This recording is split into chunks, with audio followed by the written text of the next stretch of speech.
manifestation Yes. by all kinds of means. Yes. We are joined by Lieutenant General Nitin Kohli, Senior Defence Expert located in New Delhi, also to join this discussion. Lieutenant General Kohli, apologies. Pakistan are calling this water warfare. They've also said that they have no links with this attack and there is no credible investigation or verifiable evidence from India, and that any link that India have to this attack is frivolous and devoid of rationality and defeats logic. What are your thoughts on Pakistan's statement there? They're also calling this water warfare, and do you think that this label is just rhetoric, or do you think this does reflect a real strategy? You see, this is not the first time that the Pakistan has been saying this. On the all previous attacks, they've been following this pattern. In 26/11, when 165 people were massacred by the Pakistanis in Bombay, that time also, no matter what proof you submit to them, they will not accept it. They want this also to linger on. I will congratulate our own government that we are not waiting to give them any proof. No proof should be given to the state. They will never agree to it. We should take action, which our government has already started. And rest, whatever rhetoric and the bluster they have been saying, we need to call it out. You see, you need to see their position. Economically, they are a very weak state. They are fishers in their army. Their army soldiers are getting killed regularly by the BLA and the TTP, and they've been leaving the grounds and going. They are against their generals because there is a corruption in the Pakistan army. So their internal situation is very bad. General Munir himself is looking for extension. Now the time has come when he desperately wants extension as a chief. That is the reason he gave that speech. And if you look at their history, the pattern has been, whenever there is a domestic trouble, they will rake up Kashmir issue, they will rake up India issues so that they can divert the attention from the domestic issues and get their people along with them. And as far as Indus Water TT is concerned, they are shell-shocked because it has not happened in last 70 years. They could not think that we will take this kind of action. They've been quoting the 1960 that a treaty which is there, but there is a provision in that. Para 66 of Vienna Convention says if the basic conditions have changed, you can abrogate the treaty. We have not abrogated, we have suspended it. This will hit them hard. Their farmers today also are struggling, and they are up in arms against the army because they are diverting the water for their defense canals. And the water, if it doesn't go, it will hit them hard. Yes. So our actions are very bold, good actions, and our government is going in a very, very systematic way, in a very graduated manner. They will, whatever, and also you see these kinetic actions can't be taken as a knee-jerk action. I'm sure our government is thinking it through. They will see the conflict escalation ladder, what all can happen, and then I'm sure they will take appropriate action at the time of our own choosing. Yes. I want to move to Major General Astana next. As Lieutenant General Kohli was just talking about, this is the first time that this water treaty, the Indus Water Treaty, has been withdrawn from since 1960 when it was established. What's the how significant truly is the withdrawal of this treaty? This is very significant in a manner that as per this treaty, there were 3 rivers allotted to Pakistan, that is on the northern side of India, which come from Tibet, and 3 rivers were allotted to India. Remaining water of all the rivers actually goes to Pakistan. In past, we have been using even lesser share allotted to us. As far as this treaty is concerned, the World Bank was also negotiating it, but they were the guarantors when this treaty was signed. But the fact is that this treaty is a unified treaty. We have been telling Pakistan that the situations have changed. Let us renegotiate, and Pakistan went back to World Bank, which legally stands nowhere. Now, as far as this step is concerned, as was mentioned very rightly by General Kohli, this has been done for the first time. We had so many wars, even in 71 war, 47, 48 war, 71 war and subsequent wars after the treaty was signed. This treaty was never abrogated.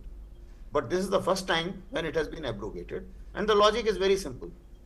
Till now, in all wars, they were being professionally fought between two professional militaries.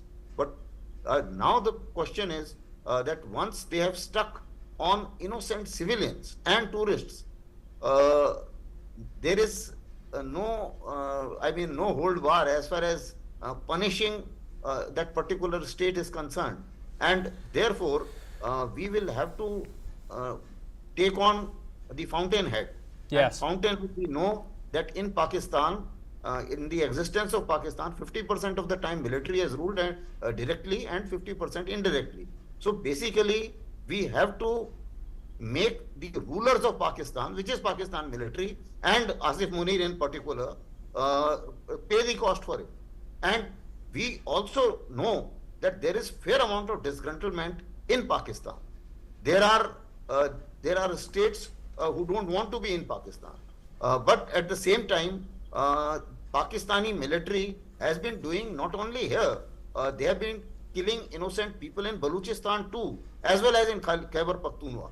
So there is a same kind of feelings the other side as well, and that is why you will find that Baloch Liberation Army or their own or own insurgent groups are targeting, in particular, Pakistan military. They are not targeting civilians. Even when they targeted a train, they identified the military personals and targeted them, Yes. and Yeah. the ladies and children. So this is there are many fissures in Pakistan itself and in Pakistan military, which we were not actually interfering, because India doesn't have a policy of interfering in somebody's internal affairs. But if they want us to do so, then India will not hold back if required. So that is the message which is being given. And yes, I want to move on to General Kumar next. General Kumar, India and Pakistan have fought 4 of the most significant wars. Given history, and now within the past 48 hours, it seems that all ties have been cut. What does history tell us? See, at some point of time, India itself was not so strong as it is today. So, and the world also hyphenated India and Pakistan. We come a long way since. Pakistan per se, we had a history of very typical kind of a not so good neighborly would be a smaller word to say. We had a very acrimonious kind of environment with them. But then Pakistan never got used to the idea of being cut to size when its army getting defeated in 1971 war. Since then, after a few years, with General Ziaul Haq's time, they started consolidating, and I believe in the Pakistan Military Academy, you take an oath and a pledge to get over this defeat by taking appropriate action against the Indian Army. Now, even in the armed forces globally, when we do our exercise, we don't name nations, we don't name personality. We say, for example, if we have an exercise, so we might say Pakistan as the red line or red force, and a northern border as a blue force, or some kind of configuration. But then in this particular case, as far as our adversary of Pakistan is concerned, they have been training their youth, their army, actually against us, keeping shaping their mind in such a manner that they are committed and they do a whole lot of barbaric actions. The actions which they have done, whether it was later on operations in Kargil, with dealing with troops not following Geneva Convention.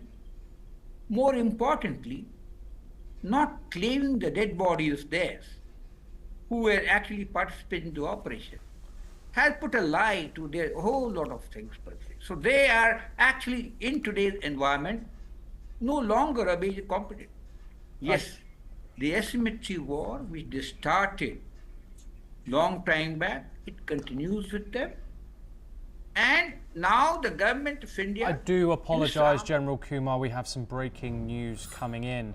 In retaliation to India's actions, Pakistan has suspended all visas to Indian nationals under the SAARC visa exemption scheme. These visas are now deemed cancelled, effective immediately, with the exemption of Sikh religious pilgrims. The Pakistan government has also instructed Indian nationals currently in the country under the SVES to exit within 48 hours, with the same exemption for Sikh pilgrims. Major General Astana, could I get your immediate response to that? Pakistan, they're exempting, asking all Indian nationals to leave the country. See, it was expected and anticipated. When we did it, obviously we expected this would be done by Pakistan too. But let me tell you, there are more Pakistani who want visa to come to India for their medical treatment, for a whole lot of other education, for opportunities, for working in Bollywood. But there is hardly any Indian who goes there. There are few Sikh pilgrims who want to go to Nankana Sahib. That's the only place where perhaps Indians have some kind of interest. Otherwise, I don't think Indians are very much interested, except that somebody has to meet his relative or otherwise. So I don't think that is going to impact India as much as it is going to impact Pakistan, because in Pakistan, they do not have an appropriate medical treatment. Most of the people with serious illness, they come to India. So it is going to hit them hard, hit their public hard. And if Pakistani military, which has done so many actions which need to be taken into account, for which India is now retaliating. So one of the retaliation is let there be a divide between people, let their people see for themselves as to why such dastardly terror act, what kind of troubles they have brought to their country in terms of water, in terms of medical treatment, in terms of economy, etc., etc. Because even if, let's say hypothetically, if they decide to fight with us, we are absolutely prepared, but then it comes at a cost. They do not have the money enough for their ammunition as well. So I'm sure they will put a brave face to us, but on the other side, they will dispatch somebody to USA to control India. I have no doubts about it. Just wait and watch. It's a matter of time. Well, that's all we have time for. We will continue to bring you all prominent updates.